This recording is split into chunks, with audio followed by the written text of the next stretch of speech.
Okay, two things today. I got a new container of LN2. I'm gonna try and go for 4th place on the leaderboard. So when we left off in the last LN2 video, I barely beat Linus. And then I was like, hey guys, check the leaderboard, see how we do. And then from then, by the time the video went live, you guys realized like, crap, I went from 11th place to 5th place real quick. That's because I made a lot of progress off camera by myself here. I tweeted about it. And a lot of people said, hey, we would have loved to have seen like the nuances that you had to go through to continue to get your higher score. So that's what we're gonna do today. I do want to try and get farther. I learned some things about my other card, so I may rip that one back out of my system again. Yeah, it's finally all back together and has fresh fluid and everything in there, but whatever, I digress. That card acts very differently than this card under the same BIOS, and once I figured that out and I figured the power, we'll talk about that in a second, but first I gotta pay for this.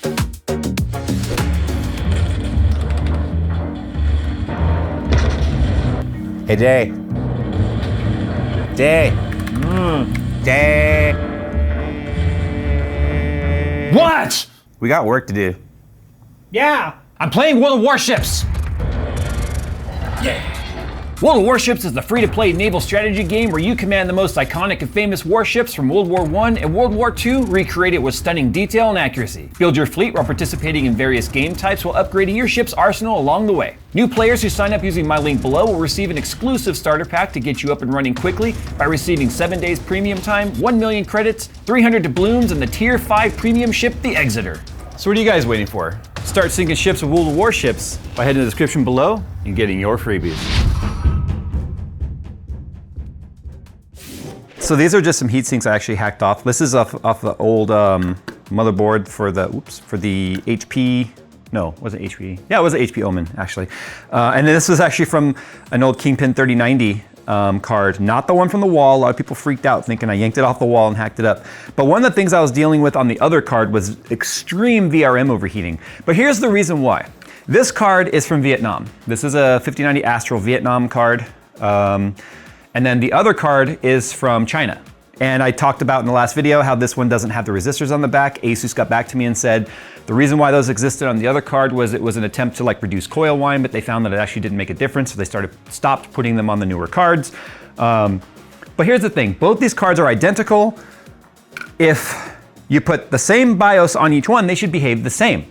They don't. This card right here, when you put the 1000 watt XOC BIOS, which I cannot share with you, I'm sorry, I had to basically sign away that I will not share it with the public or anyone that reaches out to me because it is so far beyond spec and out of warranty and will damage I'm probably going to kill this card at some point. I'm not allowed to share it. I respect my word that I won't do that, okay?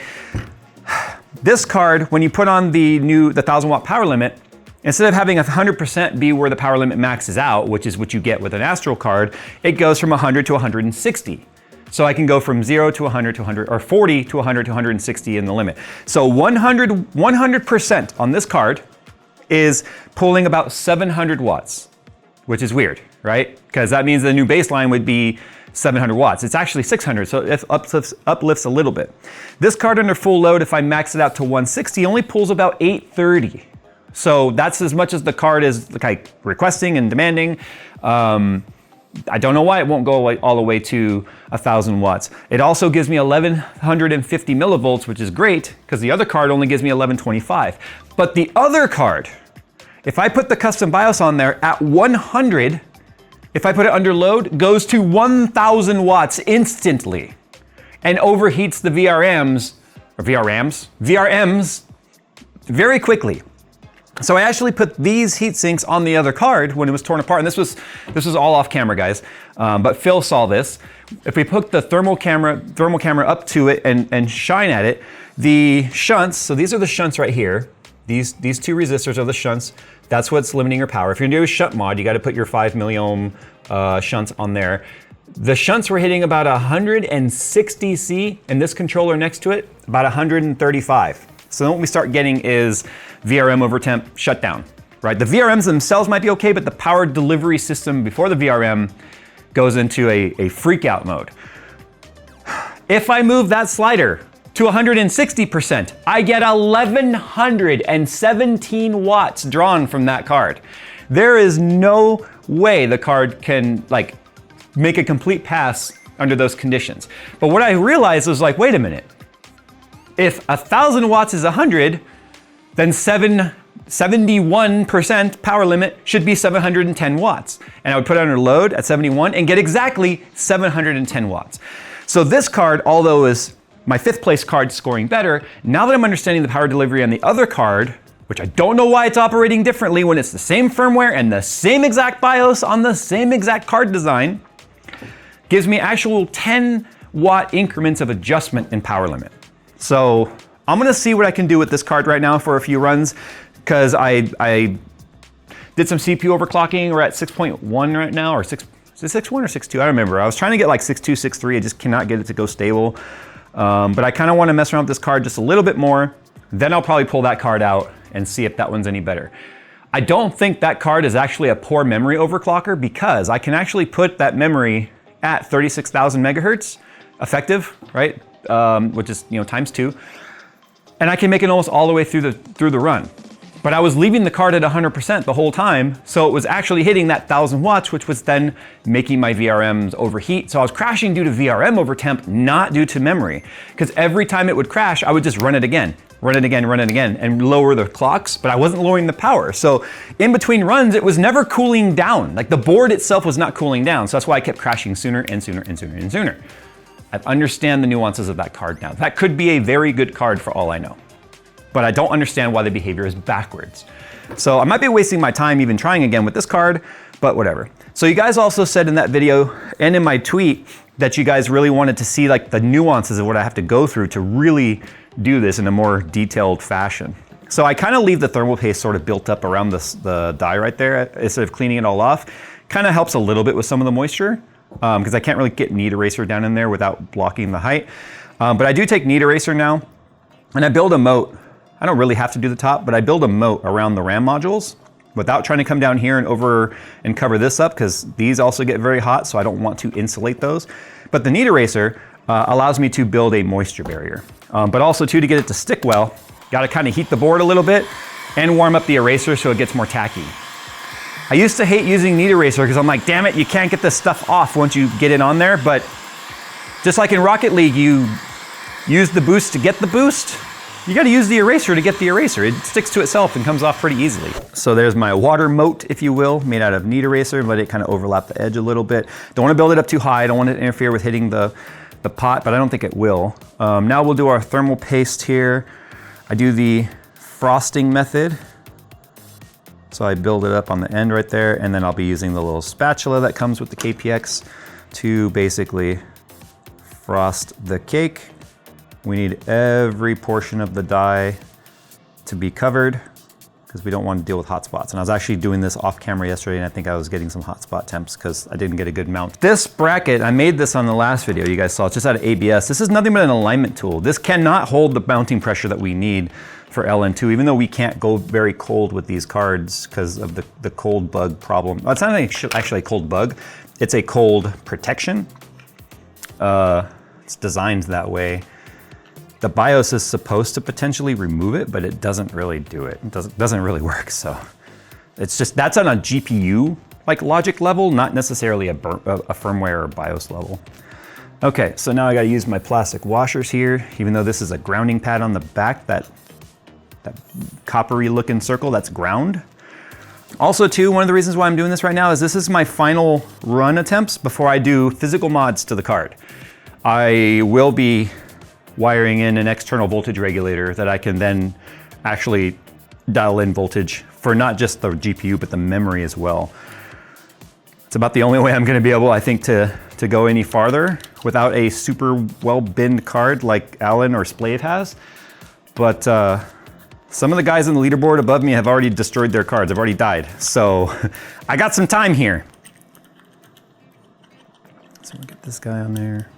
That's why I have to use the big ass C-clamp, because that's the only way I can get the mounting pressure that's needed to get a good flat mount and a good transfer of heat. So one thing you might have noticed too by looking at the die, I forgot to mention it, is I did lap the die lightly just to remove the etching of the name of the GPU and the family and all that in the revision bin, or like the A1, B1, whatever, just so I can get an even flatter mount. Just use a piece of glass and 3000 grit sandpaper to smooth that out. So you can still read the letters, it's just they're not raised anymore. There we go. So the next thing I gotta do here is just create a paper towel to absorb any moisture that will come, like the backside will get cold as well, so some moisture will form.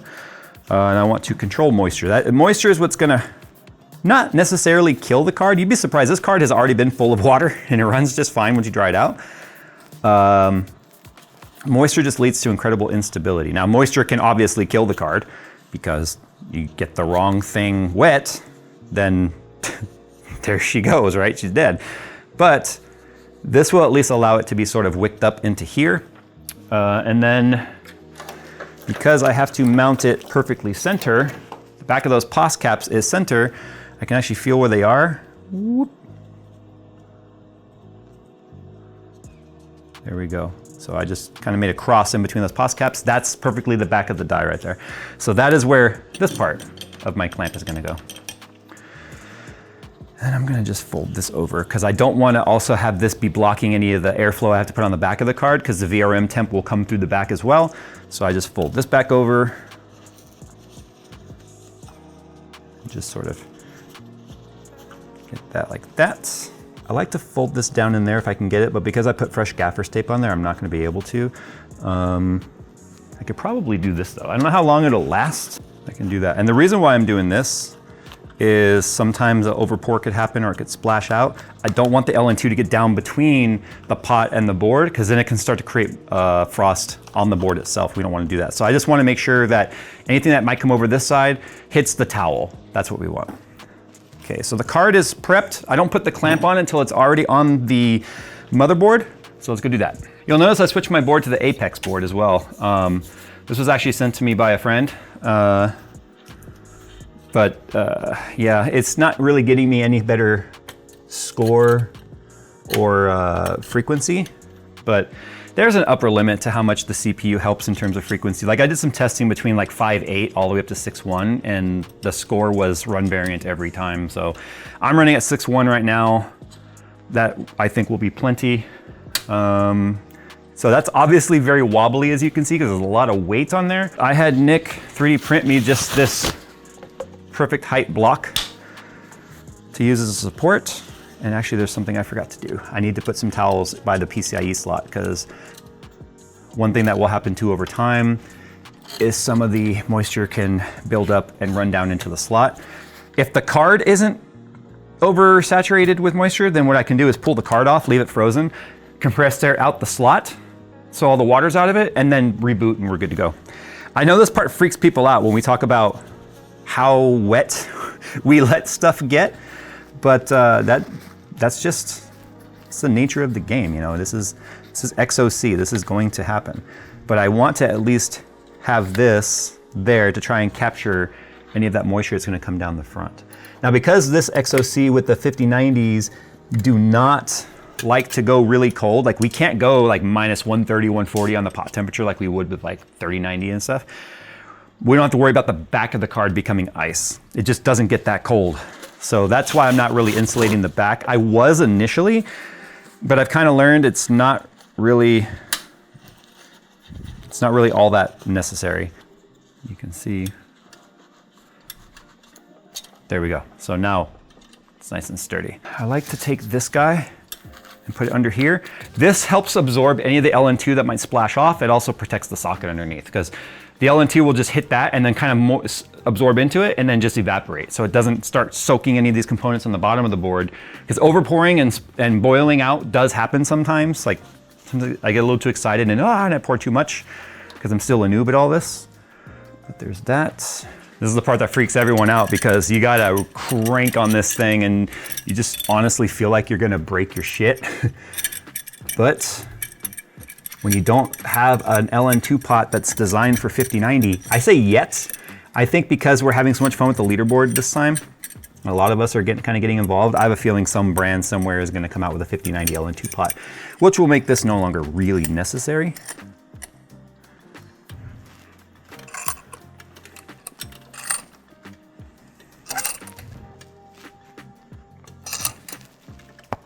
Oh, did you hear my shoulder crack? That's how hard I'm pulling on this. Did you hear the pop? Yeah. That was my shoulder. Okay, there we go. So this right here, this is just a cold plate of an EK CPU. I have found that I tried not using it, but by not having that pressure spaced out, a very narrow center of like center line of where that pressure is, and if it's not perfectly straight, the pot will, like say this is the GPU and this is the pot will like turn. So I was messing around with it yesterday and I was getting terrible scores and I was crashing and I was getting all kinds of weird stuff and I'm like, man, what the hell? So I gave up and I tore it down and I warmed it up. You never leave the pot on there. You gotta take it apart and you gotta dry it out. Otherwise that water will just soak into the components and that's bad. Corrosion could form in there. Even though this board is conformal coated, it has its limits. The pot was completely crooked. Like only the very left side of the die had a good contact mount where the paste was actually squished out and the other side was real thick. So that told me I had a huge gap. And the reason why I was getting these crazy fluctuating FPS or frequency numbers was probably, even though we can't see hotspot anymore because NVIDIA removed the public facing temperature probe, the GPU can see it. So I think I was dealing with hotspot. Okay, now I've got to set up these fans because what's the point of having these VRM coolers if I have no airflow over them, right? But you might have noticed this guy. I also found the fans are not enough to keep this from getting really hot still. So I have fans blowing on either side of the card, and then I have the AC mounted right here where I'm actually blowing cold air at the card for the card components that are not cooled actively. So this is actually how I ended up getting all the way up to 5th place. Because once I added that, everything changed for this card's behavior. All right, here we go. So got my fan here that's gonna redirect cold air towards my VRM on this side. That fan's gonna do right there, and the power plug, that's gonna hit the backside. This is gonna hit the backside. You'd be surprised, this power plug with this adapter has not even been getting so much as warm. The areas I thought I was gonna be dealing with heat, like the power plug and the connector and all that, is not something I've been dealing with, but the cold air from the AC helps with that. The cold air and the dry air from the AC also helps a little bit with some of the dryness, keeping less frost buildup. I've got my Compu cleaner because this actually helps me build ice on the pot. I can hit it with air. And yes, I know I've got a lot of hot air, but even blowing on the pot when it's trying to get cold and build ice, the moisture in my breath actually helps build ice faster. The part that takes longest before you can just go for it is you've got to build the pot temperature down, get it fully saturated with cold. It's a very thick piece of copper, so it takes a while for it to get down to full temp, to where the pot might say minus 20, minus 25, and then as soon as you hit it with a load, it just goes through the roof, it goes up. It can't maintain the temp nice and low.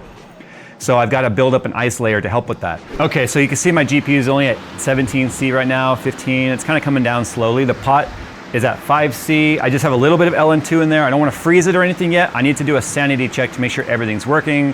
So I'm just going to do a stock 3D Mark run right now. No overclock applied or anything like that. I know this card well enough to know where the score is, to know if something's working right. So at stock with power limit at 100, honestly, if I remember correctly, should be around 40,500, maybe 41,000. I just want to run this, make sure everything's looking good, keep an eye on some of the temperatures in the results. If everything looks good with the run, nothing's funky, then I start doing my method for pulling down the pot temperature and getting it freezing, get it nice and thoroughly saturated with cold. Then we can go for our runs. So I already know something weird happened right now. Simply by the scores, or the initial FPS. Every now and then when you switch a graphics card, the profile inspector likes to remove the rebar option. See, rebar disabled right there. So that's why I have a profile import there. That's why I don't waste the time, right? I do a sanity check run. Now I should immediately see more FPS simply because of the fact that rebar is on. So here's a perfect example of a pot that's not ready yet. See, the temp is climbing. We're in the positive right now. But look, I do have some frost already inside the pot. The reason for that is because of the fact that the densest part of the pot, which is at the bottom where it has the most thermal mass, is not cold yet. You have a temperature differential. The die part is very hot, and then, which is where my temperature probe is for the meter here. And then the part farthest away, which is holding the LN2, is freezing cold. So we got to get that cold all the way through with that ice layer built up, I mean, look, it's still climbing right here. That pot temp is at 17. My GPU is probably gonna be in the high 40s right now, maybe even the 50s. And I'll fill the pot with LN2, check this out. You see it bubbling in there? I can't go any higher, but look at the pot. It's not getting any colder. That's simply because you have a pot that is not ready yet. Also too, if you see this very aggressive off-gassing like that, it means it's aggressively boiling, and that's because of the temperature differential. So what we're gonna deal with now is when we get this pot ready, you won't see that happening nearly as much. And I won't need nearly as much LN2, just little splashes will keep it cold. But we have to also build up this hot, cold, hot, cold, hot, cold process to actually get it all the way cold. So we're about to finish right now. Now check this out. I'll just do a little splash of LN2 in there right now. Watch how fast the pot temperature will drop afterward. And that'll give you an idea of just how much freaking heat and power a 5090 requires. Watch the temps. Look at that. And what did I say about my scores? Is it 40,005 to 41,000? That's higher than I was expecting. That's a good sign.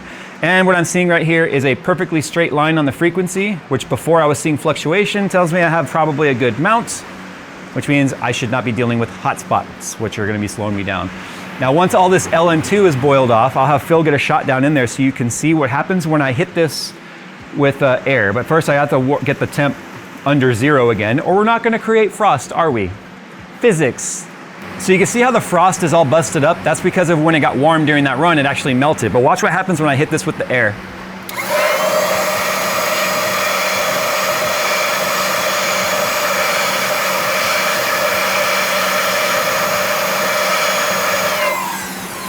Repaired.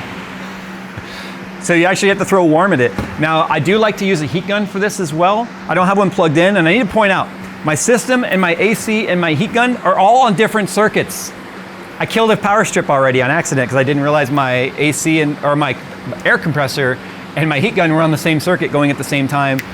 My power strip, which is an industrial power strip, triggered. I reset it, light comes on, doesn't work anymore. So it triggered so hard it broke the relay in there. But anyway, now I gotta build up my ice. All right, so I'm doing my first run to see how well the temps can maintain. I do, to reach fourth, I gotta get to a 46,569 because 568 is where fourth place is right now. Because this is that card that won't let me start in a negative temperature without it going into cold slowdown, I know I have to keep my pot warmer than -20.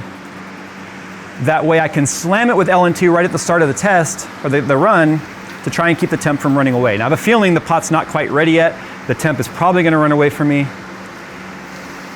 I'll know it's ready if I can catch it and have it stop going hotter than about -5. That's -8, -7. Hey, it might be ready. Now I just need little splashes. Hey, just check it out. I caught it. Okay, the pot is ready. Great, I caught it. We can go all the way back down to about -20 now.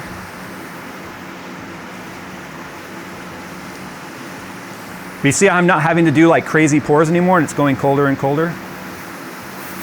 That might be the fastest, most efficient pot prep I've had yet. And no, that's not a joke or a drug euphemism. Oh yeah, pots, dude, I don't have to pour actively. Look at this, I can keep it. And don't go too cold, because if it goes too cold, it'll go back to slow down, cold temp slowdown, and we'll drop to 3,200 megahertz, which is not gonna get me anywhere.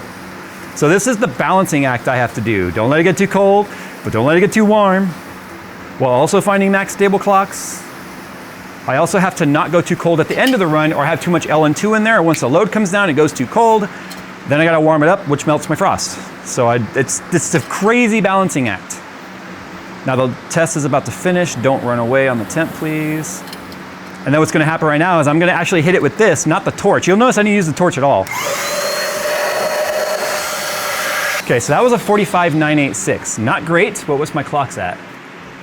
34:35 for the entire run. That is actually really beautiful, but my FPS is, or my score is lower than I would expect right now. So now I'm going to have to bump clocks and see what happens. All right, so I was able to hold 3472 that entire run. It didn't really fluctuate much. That's a 46,222. The score I have online right now is a 46,210 when I put up a new score to beat Ernest. I'm not gonna save that score. I'm just gonna run again. So I wanna demonstrate on this run is what a good pot temp looks like. I showed you earlier how no matter what I did with the LN2, the temp just kept going positive and going hotter and hotter and hotter. Now that I have a absolute beautiful mount and the glazing on the pot, watch the temps. When it starts, it's going to initially kind of run away, but I'll be able to catch it really easily.